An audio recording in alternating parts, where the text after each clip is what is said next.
अब हम योग का जो चौथा अंग है प्राणायाम, इस विषय पर संक्षेप में चर्चा कर लेते हैं। वास्तव में प्राणायाम का विषय किसी अनुभवी योगियों के पास से ही सीखना चाहिए, नहीं तो इसके द्वारा शारीरिक हानि भी संभव है।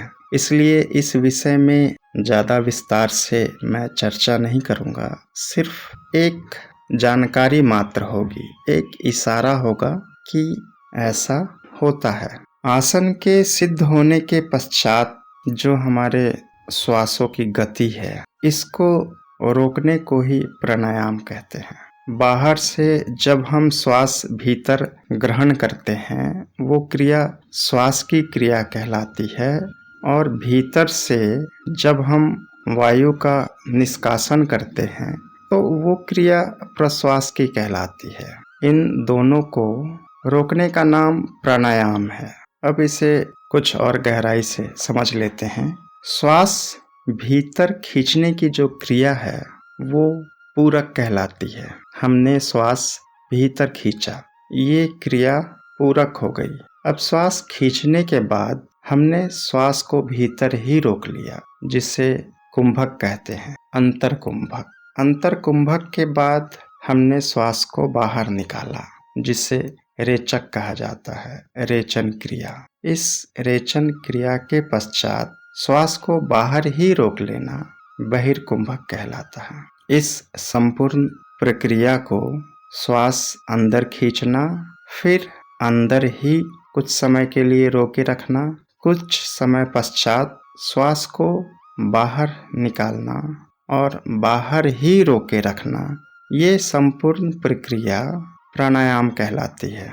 अर्थात पूरक, अंतरकुंभक, रेचक और बहिर्कुंभक, ये चारों क्रियाएं एक साथ एक बार करने से एक प्राणायाम की गिनती में आता है। इस प्रकार से हम इस क्रिया को स्थूल रूप में समझ सकते हैं। इसकी एक साधारण विधि मैं आपको बता देता हूँ, किंतु इसका प्रयोग किसी योग्य शिक्षक से सीखनी चाहिए और उस अनुभवी शिक्षक के ही देखरेख में इस क्रिया को करना चाहिए। प्राणायाम की इस विधि में सबसे पहले हम श्वास लेते हैं। श्वास लेने का जो समय है, अर्थात हमने श्वास लगभग 4 सेकेंड या 5 सेकेंड में लिया, तो जितना समय हमने श्वास लेने में लगाया उसका लगभग 8 गुना।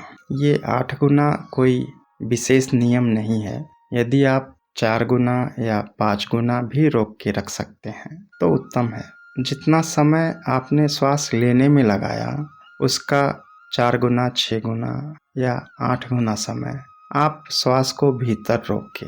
श्वास भीतर रोकने के बाद फिर उसे बाहर फेंकना है, और फेंकने का समय श्वास लेने के समय का दुगना होना चाहिए। जैसे आपने श्वास 4 सेकेंड में लिया तो श्वास छोड़ने की क्रिया लगभग 8 सेकेंड होनी चाहिए। बस नियम यही है कि श्वास लेने के समय और श्वास छोड़ने के समय में 1 और 2 का अनुपात होना चाहिए, और आप श्वास कितनी देर अंदर रख सकते हैं ये आपकी क्षमता के अनुरूप है।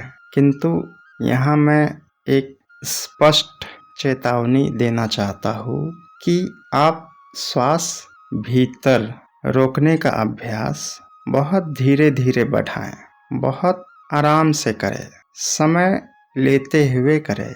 अचानक से ऐसा नहीं कि मुझे आज से प्राणायाम करना है और 1 मिनट रोकना ही है, ऐसा नहीं करना चाहिए। किंतु आप श्वास को बाहर कितना भी देर रोक सकते हैं। श्वास बाहर जाने के बाद की जो प्रक्रिया है वो हानिकारक नहीं है।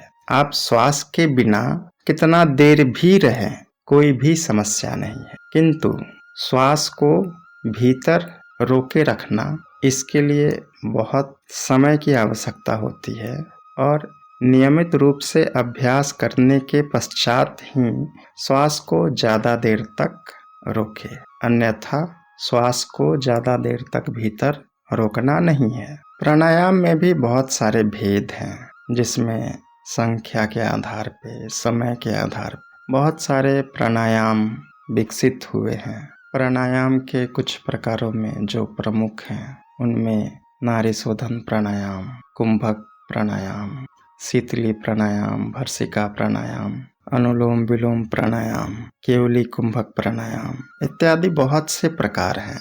प्राणायाम के लगभग 80 मुख्य प्रकार हैं। अब आप इसी बात से अंदाजा लगा सकते हैं कि इनमें कितनी विविधता हो सकती है। प्राणवायु का हमारे नाभि प्रदेश, हृदय प्रदेश, कंठ और नासिका के भीतर के जो भाग हैं, उसे योग की भाषा में अंतर प्रदेश कहते हैं। और नाक से बाहर 16 अंगुली तक का जो क्षेत्र है, वो बाहरी प्रदेश है। 16 अंगुली तक अर्थात हम जो श्वास बाहर फेंकते हैं, उसे हम ज़्यादा से ज़्यादा 16 अंगुली तक ही फेंक सकते हैं, उससे ज़्यादा हम नहीं फेंक सकते। हमारा जो प्राणवायु है वो 16 अंगुल तक ही बाहर जा सकता है, क्योंकि हम श्वास को अधिक से अधिक नाभि प्रदेश तक ही खींच सकते हैं। नाभि से श्वास नीचे नहीं जाता। श्वास का जो उद्गम स्थान है, जो मूल है, वो नाभि प्रदेश तक ही है, जिसकी लंबाई 16 अंगुली तक बताई गई है। आप अभी भी अपनी उंगली से नाप के देख सकते हैं कि आपके नाक से लेके आपके नाभि तक की जो लंबाई है, वो आपकी उंगली से 16 अंगुली ही होगी, उससे ज़्यादा नहीं होगा। इसी प्रकार से जो भी साधक नाभि तक श्वास को खींचता है, वो श्वास को 16 अंगुली तक बाहर फेंक सकता है।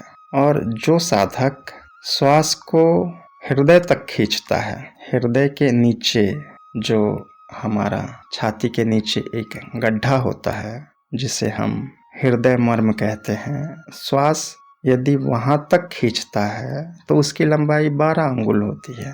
तो वो साधक श्वास को 12 अंगुल बाहर फेंक सकता है। उसके बाद साधक की स्थिति और अच्छी होती है तो श्वास कंठ तक जाता है। तो जो साधक श्वास कंठ तक लेते हैं, वो साधक श्वास को 8 अंगुल बाहर फेंक सकते हैं, क्योंकि नासिका और कंठ के बीच में 8 उंगली का फासला होता है। इसलिए श्वास जितना अंदर जाएगा, उतना ही उसे बाहर भी जाना है।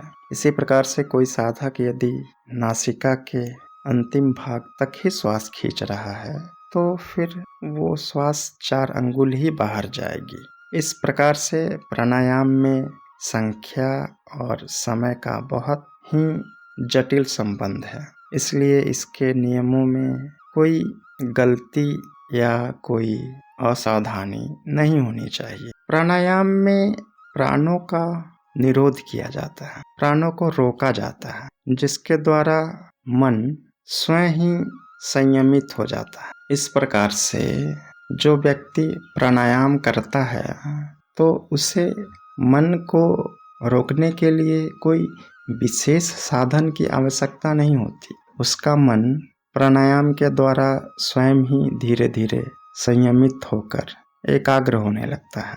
प्राणायाम करने से या प्राणायाम की सिद्धि होने से क्या होता है? प्राणायाम के सिद्ध होने पर विवेक की प्राप्ति होती है। विवेक अर्थात अज्ञान को जानने वाला ज्ञान प्रकट होना ही विवेक है। मैं अज्ञानी हूँ, ऐसा जानने वाली जो वृत्ति है, जो बुद्धि है, वो विवेक कहलाती है।